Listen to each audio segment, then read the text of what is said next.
Tá an seo Jillan in éascaíocht go ngáil agus an anad na gcuirteirí anad Shliabh Liag an seo áte bhfuilmid ar bhain ó bhí 2009 Le coppla mí nuas tá ainealtarí agus feiminí de chud cólachtaí Albaine má gabhaint agus ainealtarí de chud cóla chundaí dú ngáil an seo ag déanú obair chuomhanú agus a chur leis an obair an cosáin Shliabh a bhí a dhéanú acu treifil blianta óhain.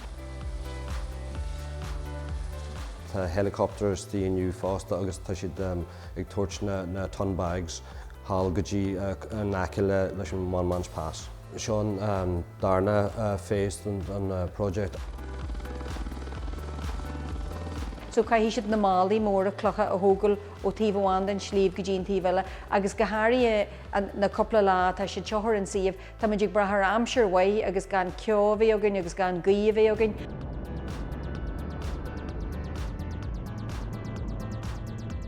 Cé gur obair mhór déanta sa chéad céim, bhí barnaí nach ró déanta cé na ró go leor airgid sa bhaide ag nám, agus seochanis tá thar 300 míle inis a chathú leis an obair sin a neartú agus a chríochnú. Tá na lads an seo a thart fí 3 mhíle, 3 mhíle agus an chud mód an nám níor ón nám seo óhaid, but tá siad hardí lads na tá si gobar gal lá. Tá gobarn seo inniu le cóla is Albain le bheith aine mar gabhain dearú. Tá taithí móraigh mar gabhain trí déine slíní susfríd forta agus cric na Albain agus dabar mar siúlaf an éirí ar slí nearagail. An head pís obair bheagann seo na bhainmid má forta hain pár grabaltha síos obair an sin na bainmid bute sé orlaí forta má sa talú sin chu sin term síos móla sin agus sin grava móla sin.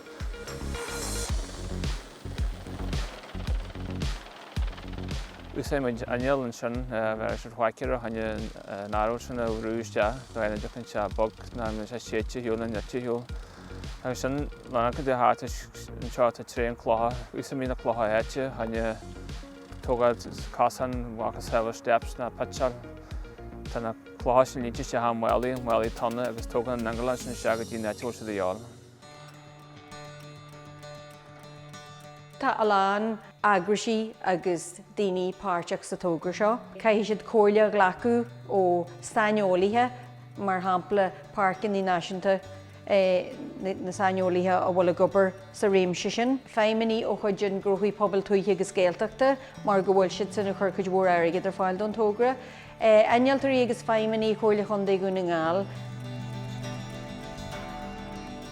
Bí me gobar seo bulamid le daoine is ingearán an domhan, chuid mhór iontas an obair bhíonn déana agus táid ré gobar an chutar a déanta go bhíonn de bráú is a déanta.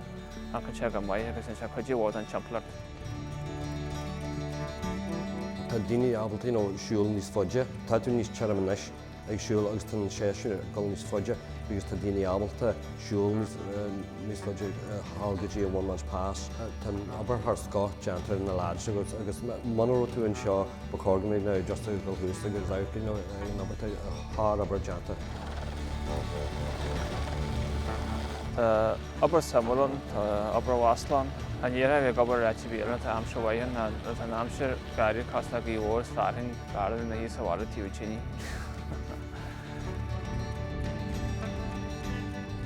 Cé gur thóg siad cloch ó Eile den Shliabh, tá siad den isir an cosáin agus tá cuma iontacha an obair go dtí seo, tá cuma gur ó sin ón chéad lá. So málainn do daoine teachta má leis an obair spéisialta seo aice. Agus cumáile sin an Shliabh aill agus na h-aillte is íhainnear an dóna aill nuair tá tún seo.